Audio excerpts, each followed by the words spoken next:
ఈరోజు మనకి మార్కెట్ చూసుకున్నట్టయితే మనకి అరౌండ్ 50 పాయింట్స్ అనేది గ్యాప్ అప్ ఓపెన్ అయింది. గ్యాప్ అప్ ఓపెన్ అయ్యి అప్ సైడ్ వెళ్ళడానికి ట్రై చేసింది కానీ మనకి డౌన్ సైడ్‌కి వచ్చింది. మళ్ళీ అప్ సైడ్ వెళ్ళడానికి ట్రై చేసింది కానీ ఈ ఏరియాలో మనకి డౌన్ సైడ్‌కి వెళ్ళిపోయింది. సో, ఓవరాల్‌గా మనకి ఇవాళ మార్కెట్ అనేది బేరిష్‌లో ఉంది. యాక్చువల్‌గా బంధన్ బ్యాంక్‌లో ఎంటర్ అయ్యా. మనకి ఈ హై బ్రేక్‌ఔట్ అవుతున్నప్పుడు ఎంటర్ అయ్యా.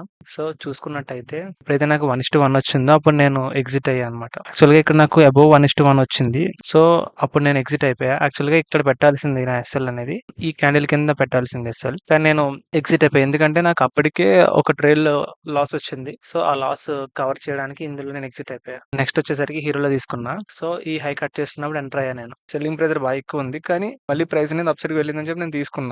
ఇక్కడ చూసుకున్నట్టయితే నేను తీసుకున్న క్యాండిల్‌లో అప్ సైడ్ వెళ్ళడానికి ట్రై చేసి మళ్ళీ మనకి షార్ప్ డౌన్ సైడ్‌కి వెళ్ళిపోయింది. మార్కెట్ కూడా వెళ్ళిపోయింది. అదొక రీజన్. నెక్స్ట్ వచ్చేసరికి కేపీఐ. యాక్చువల్‌గా ఇది ఎస్ఎల్ కొట్టింది. ఫస్ట్ ఇదే ఎస్ఎల్ కొట్టింది. నెక్స్ట్ వచ్చేసరికి కేపీఐలో తీసుకున్నా. ఈ హై కట్ చేస్తున్నప్పుడు నేను ఎంటర్ అయ్యా. యాక్చువల్‌గా ఏంటంటే ఈ జోన్ కింద నేను పెట్టేసాను అనమాట. నా ఎస్ఎల్ అనేది. సో, ఈ క్యాండిల్ నాకు ఎస్ఎల్ హిట్ అయింది. ఫస్ట్ కాస్ట్ పెట్టిన ఎస్ఎల్ హిట్ అయింది. సో, నెక్స్ట్ వచ్చేసరికి సెయిల్‌లో తీసుకున్నా. మనకి 200 ఎంఏ ఫ్లాట్ ఉంది. 20 ఎంఏ క్రాస్ చేస్తుంది. సో, అప్ సైడ్ వెళ్ళడానికి ఛాన్స్ ఉంటదని చెప్పి నేను తీసుకున్నా. సో, ఆ టైం మార్కెట్ కూడా మంచిగా మనకి బులిష్‌లో వెళ్తుంది. సో, చూసుకున్నట్టయితే అప్ సైడ్ వెళ్ళినట్టు వెళ్ళి మళ్ళీ డౌన్‌కి వెళ్ళిపోయింది. డౌన్‌కి వెళ్ళినప్పుడు నేను ఇక్కడ ఉన్నప్పుడు నేను ఎస్ఎల్ చేంజ్ చేయలే. సో, మళ్ళీ అప్ సైడ్ వెళ్ళినప్పుడు నేను ఎస్ఎల్ అనేది ఇక్కడ పెట్టేసా ఫస్ట్. నెక్స్ట్ వచ్చేసరికి ఎస్ఎల్ ఈ క్యాండిల్ ఎప్పుడైతే మనకు ఫార్మ్ అయిందో అప్పుడు నేను ఎస్ఎల్ ఇక్కడ పెట్టేసా టైప్ చేసా. సో, నాకు ఈ క్యాండిల్‌లో నాకు ఎస్ఎల్ అనేది హిట్ అయింది. ఓవరాల్‌గా ప్రాఫిట్ డే.